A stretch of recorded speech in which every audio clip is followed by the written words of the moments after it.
یہ وہ نکاح نامے کا پوائنٹ ہے جس کا علم ہونا سب پیرنٹس کو اور ہر بیٹی کو ہونا ضروری ہے۔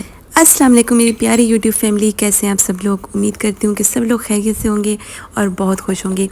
آج کی ویڈیو میری تمام ویڈیوز سے بالکل مختلف ہے، کیونکہ یہ ویڈیو میں اپنا ایکسپیرینس آپ لوگوں کے ساتھ شیئر کرنا چاہ رہی ہوں۔ چاہے آپ ایک بیٹی ہیں، چاہے آپ ایک ماں ہیں، یا کوئی فادر یا کوئی بھی بھائی میری ویڈیو سن رہے ہیں، تو یہ ایک چیز جو میں آج کی ویڈیو میں آپ لوگوں کے ساتھ شیئر کرنے جا رہی ہوں، یہ انشاءاللہ ساری زندگی آپ لوگوں کے کام آئے گی۔ اور بہت سے گھر صرف اسی وجہ سے میں نے اجڑتے دیکھے ہیں اور اسی وجہ سے شادیاں ٹوٹتے دیکھی ہیں، جو اس ویڈیو میں آپ لوگوں کے ساتھ شیئر کرنے جا رہی ہوں۔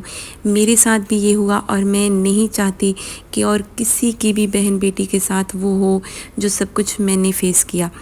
یہاں پہ یہ ساتھ میں تھوڑا بہت آپ لوگوں کو انگیج رکھنے کے لیے یہ چیزیں شو کر رہی ہوں۔ انشاءاللہ اسی ویڈیو میں آپ لوگوں کو نکاح نامہ باقاعدہ طور پہ دکھاؤں گی اور وہاں پہ بتاؤں گی کہ وہ کون سا پوائنٹ ہے جس کا آپ لوگوں کو علم ہونا بہت زیادہ ضروری ہے۔ آج کی ویڈیو میں بات کرنے جا رہی ہوں نکاح کی شرائط کی، کیونکہ یہ ایک ایسا ٹاپک ہے جس پہ بہت کم بات کی جاتی ہے، اس کے بارے میں نالج ہمیں کم ہے۔ مجھے خود کو نالج اس بارے میں بہت کم تھا، اور جب میرے نکاح کا ٹائم آیا اور اس ٹائم پہ اتنا زیادہ مسئلہ کریٹ ہوا، کیونکہ میرے ابو کچھ لکھوانا چاہ رہے تھے اور جو میرے ہسبینڈ کے پیرنٹس تھے وہ چیزیں نہیں لکھنا چاہتے تھے، وہ شرائط نہیں لکھنا چاہ رہے تھے، اور بہت زیادہ مسئلہ بنا تھا۔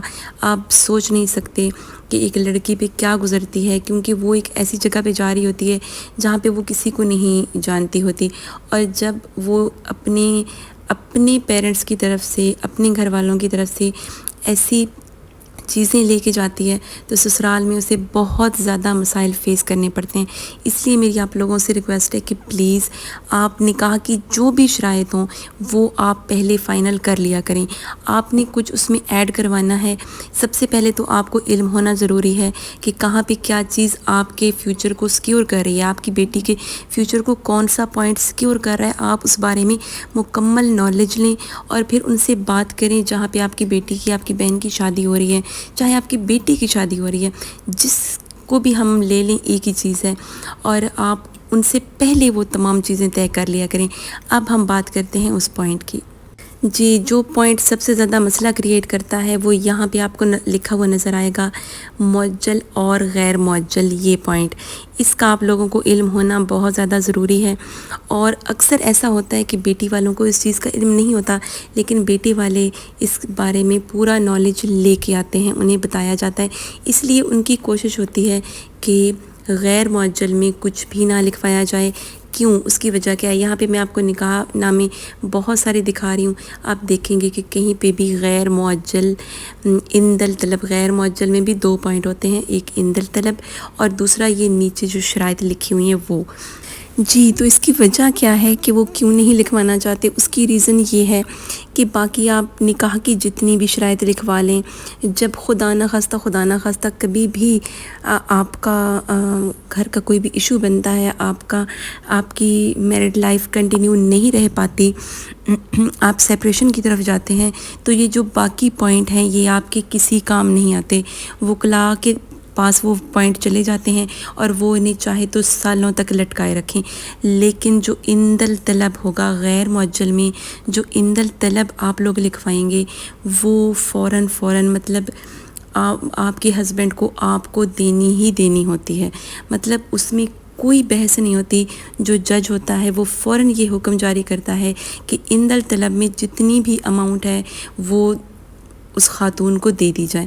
اس لیے جو مرد حضرات ہیں، جو ہسبینڈ لوگ ہیں، ان کی کوشش ہوتی ہے کہ اس جگہ کو خالی چھوڑ دیا جائے، اور جب اینڈ ٹائم آتا ہے نکاح کا اور وہاں پہ یہ بات پتہ چلتی ہے، یہ چیز کھلتی ہے، تو پھر یہاں سے مسائل کریٹ ہوتے ہیں۔ تو پلیز اس پوائنٹ کو آپ فار گرانٹیڈ مت لیں۔ اگر آپ اپنا فیوچر سیکیور کرنا چاہتے ہیں، اگر آپ کو کسی پہ ٹرسٹ ہے تو وہ صرف آپ کی مرضی ہے، آپ بے شک نہ لکھوائیں، لیکن اگر آپ اس پوائنٹ کی طرف جاتے ہیں کہ آپ اپنا فیوچر تھوڑا سیکیور کریں تو پھر اس پوائنٹ کو آپ نے ضرور ذہن میں رکھنا ہے، اور نکاح سے پہلے، شادی سے پہلے آپ لوگوں نے اس چیز کو ضرور فائنل کرنا ہے کہ یہ پوائنٹ آپ لوگ لکھوائیں گے، ادروائز پھر بہت زیادہ مسائل بنتے ہیں اور سسرال میں بہت زیادہ مسائل اور باتیں برداشت کرنی پڑتی ہیں، جو کہ ایک لڑکی کے لیے ذہنی اذیت کے سوا کچھ بھی نہیں ہوتا۔ میری شادی کو الحمدللہ 4 سال ہونے والے ہیں، میری ایک بیٹی بھی ہے، اور یہ مسئلہ میری میرڈ لائف کا پہلا اور آخری مسئلہ تھا۔ اللہ کا جتنا شکر کروں وہ کم ہے کہ میں ایک بہت ہی خوشگوار زندگی گزار رہی ہوں، لیکن ضروری نہیں کہ ہر بیٹی کے ساتھ یہ ہو۔ کچھ سسرال ایسے ہوتے ہیں، یہ میری قسمت اچھی تھی کہ مجھے اچھا سسرال ملا، لیکن کچھ سسرال ایسے ہوتے ہیں جو بیٹی کے لیے اس چیز کو تانا بنا دیتے ہیں اور اس کی پوری زندگی وہ خراب ہو جاتی ہے، اسے ساری زندگی یہی سننا پڑتا ہے۔ یہ تھی جی آج کی چھوٹی سی ویڈیو، امید کرتی ہوں آپ کو ویڈیو اچھی لگی ہوگی۔ اگر آپ کا اس بارے میں کوئی بھی ایکسپیرینس ہے تو ضرور شیئر کیجیے۔ ویڈیو پسند آئی تو پلیز لائک کر دیجیے۔ میری دعا ہے کہ اللہ سب کی بیٹیوں کے نصیب اچھے کرے اور کسی بیٹی کو اس آزمائش سے نہ گزارے۔